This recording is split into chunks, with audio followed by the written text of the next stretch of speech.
বড়ো পিছ accord BTR agreement 3 বছৰ হ'বলৈ গৈ আছে জানুৱাৰী মাহত 27 তাৰিখে 2023 আৰু এই সন্ধিখনত ভাৰত চৰকাৰৰ কেন্দ্ৰীয় গৃহ মন্ত্ৰালয়ৰ লগত আজি এটা পূৰ্ণাংগ এটা ইয়াত মানে বৈঠক হৈ গ'ল আৰু ইয়াত ভাৰত চৰকাৰৰ গৃহ মন্ত্ৰালয়ৰ তৰফৰ পৰা তেওঁলোকৰ বিষয়াসকল আছিল BTC কাউন্সিলৰ BTRৰ চিফ প্ৰমোদ বড়ো ডাঙৰীয়া বড়ো কছাৰী কাউন্সিলৰ চিফ মিনিশ্বৰ বসুমতাৰী ডাঙৰীয়া আৰু লগতে NDBৰ আটাইকেইটা ফৈদৰ প্ৰাক্তন নেতাসকল লগতে অসম চৰকাৰৰ মুখ্য সচিব আৰু আন বিষয়াসকল নিখিল বড়ো ছাত্ৰ সন্থা MP ৰাজ্যসভা MLA সকল আছিল আৰু এটা পূৰ্ণাংগ এটা সৌহাৰ্দ্যপূৰ্ণ এটা বাস্তৱসন্মত এটা একৰ্ড ইমপ্লিমেণ্টেশ্যনক লৈ যি ৰোড মেপ আছিল সেইটো ৰোড মেপটো আজি তৈয়াৰ কৰা হ'ল নিখিল বড়ো ছাত্ৰ সন্থাই এই একৰ্ডৰ যি আটাইবিলাক দফা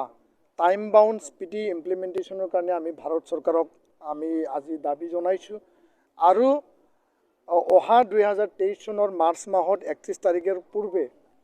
ইয়াত মূল যিবিলাক দফা আছে এইটো 90% ইমপ্লিমেণ্টেশ্যন হৈ যাব লাগে এই ক্ষেত্ৰত আমি দাবী জনাইছোঁ মূলতঃ আমাৰ সীমা সম্প্ৰসাৰণ শোণিতপুৰ বিশ্বনাথ আৰু লখিমপুৰত কিছু সংখ্যক সেই সীমা সম্প্ৰসাৰণটো অতি সোনকালে হ'ব লাগে কমিশ্যনৰ যোগেদি যোনটো চৰকাৰে কৰিবলৈ লৈছে দ্বিতীয় কথাটো কাৰ্বি আংলঙৰ যি ST হিলৰ বিষয় বড়ো চুক্তিত লিখা আছে বড়োসকল কাৰ্বি আংলঙৰ হিল আৰু কাৰ্বি চুক্তিত লিখা আছে আমৰি কাৰ্বি প্লেইনছৰ ট্ৰাইব তো এইটো হৈ যাব লাগে তাৰ যোগেদি BTC BTRৰ যোনটো ক্ষমতা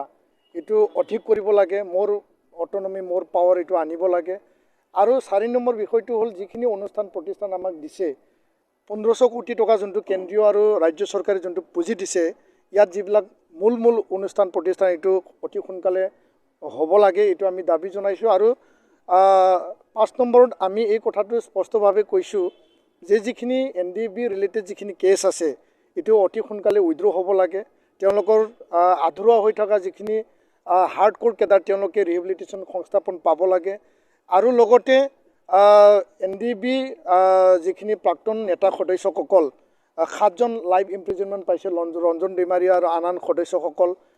NDB এজ গ্ৰুপৰ 4জনে লাইভ ইমপ্ৰিজনমেণ্ট পাইছে 2জনে ডেথ পেনাল্টি পাইছে আৰু লগতে 61 কেডাৰৰ এতিয়ালৈকে আণ্ডাৰ ট্ৰায়েলত আছে ট্ৰায়েল হোৱা নাই আমাৰ যিখিনি NXR 1 2 3 4 আছিল আৰু তাত বিভিন্ন কেন্দ্ৰীয় আৰু ৰাজ্যৰ লেভেলত যিখিনি অনুষ্ঠান প্ৰতিষ্ঠান যোনটো চেণ্ট্ৰেলে আমাক দিব লগা ইয়াত মানে তেওঁলোকে কমিটমেণ্ট দিছিল সেই বিষয়টো লৈ পেলাই যিহেতু BTR কাউন্সিলে অলৰেডি লেণ্ড এলটমেণ্ট দিছে DPR ছাবমিট কৰিছে আৰু অসম চৰকাৰৰ যোগেদি তেওঁলোকে কেন্দ্ৰলৈ পঠাইছে আৰু ইয়াৰ কাৰণে 600 কোটিৰো অধিক পৰিমাণৰ কেন্দ্ৰীয় আৰু ৰাজ্যিক লেভেলত যিখিনি পুঁজি সেই পুঁজিটো আবণ্টন দিবৰ কাৰণে তেওঁলোকে ৰেডি হৈ আছে আৰু এইটো ডিপাৰ্টমেণ্ট ৱাইজত যোনটো মিটিং হৈ যাব তাৰ পিছতে এই পুঁজি তেওঁলোকে প্ৰেৰণ কৰিব আৰু ইয়াৰ পিছত আধাখিলা মানে আৰম্ভ অতি সোনকালে হ'ব বুলি তেওঁলোকে আমাক প্ৰতিশ্ৰুতি দিছে ধন্যবাদ আজি যেহেতু ভাৰত চৰকাৰৰ গৃহ উত্তৰ পূৰ্বাঞ্চলৰ গৃহ এডিশ্যনেল চিফ ছেক্ৰেটাৰী অসম চৰকাৰৰ চিফ ছেক্ৰেটাৰী আৰু এডভাইজাৰ নৰ্থ ইষ্টৰ আৰু ADGP আমাৰ অসম চৰকাৰৰ আৰু BTRৰ চিফ আমাৰ বড়ো কছাৰী ৱেলফেয়াৰ ফাৰ্মাৰ্ছ কাউন্সিলৰ চিফ ৰাজ্যসভাৰ সাংসদ আমাৰ ৰণগ্ৰহণ নাৰ্জাৰী আৰু লগতে MLA আৰু নিখিল বড়ো ছাত্ৰ সন্থা আমাৰ সংযুক্ত বড়ো গণমঞ্চ UBPO আৰু লগতে NDB 4টা গোট এটা সৌহাৰ্দ্যপূৰ্ণ এটা আলোচনা হয় নৰ্থ ব্লকত দিল্লীত আৰু বিশেষকৈ এই আলোচনা খুব সৌহাৰ্দ্যপূৰ্ণ আছিল আৰু যেহেতু আমি সংযুক্ত বড়ো গণমঞ্চ UBPO BTRৰ বাহিৰৰ বড়োখিনিক আমি চাওঁ গতিকে আমাৰ BTRৰ বাহিৰত যেহেতু এটা সুকীয়াকৈ এটা Bodo Kachari welfare farmers council গঠন কৰা হ'ল সেই কাউন্সিলখন খুব প্ৰাৰম্ভিক অৱস্থাত আছে সেই কাউন্সিলখন গাঁওসমূহ চিনাক্তকৰণ কৰি পেলাই সমষ্টিবিলাক নিৰ্ধাৰণ কৰি পেলাই অতি শীঘ্ৰে ইয়াক নিৰ্বাচন পাতি কাৰ্যক্ষম এটা শক্তিশালী অট'নমাছ কাউন্সিল হিচাপে গঢ়ি দিবৰ কাৰণে আমি আজি ভাৰত চৰকাৰ তথা অসম চৰকাৰৰ ওচৰত দাবী জনাওঁ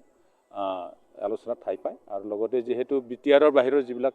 6.3 ক্লজ আছিলে যিবিলাক BTRৰ বাহিৰৰ যিবিলাক বড়ো মিডিয়াম স্কুল আছিলে সেই মিডিয়ামসমূহ অতি শীঘ্ৰে তাৰমানে চৰকাৰীকৰণ কৰি পেলাই কৰিবৰ কাৰণে আমি আলোচনাত এইটো উত্থাপন কৰোঁ। আৰু লগতে যিহেতু 2006 চনৰ যিটো বন আইন মতে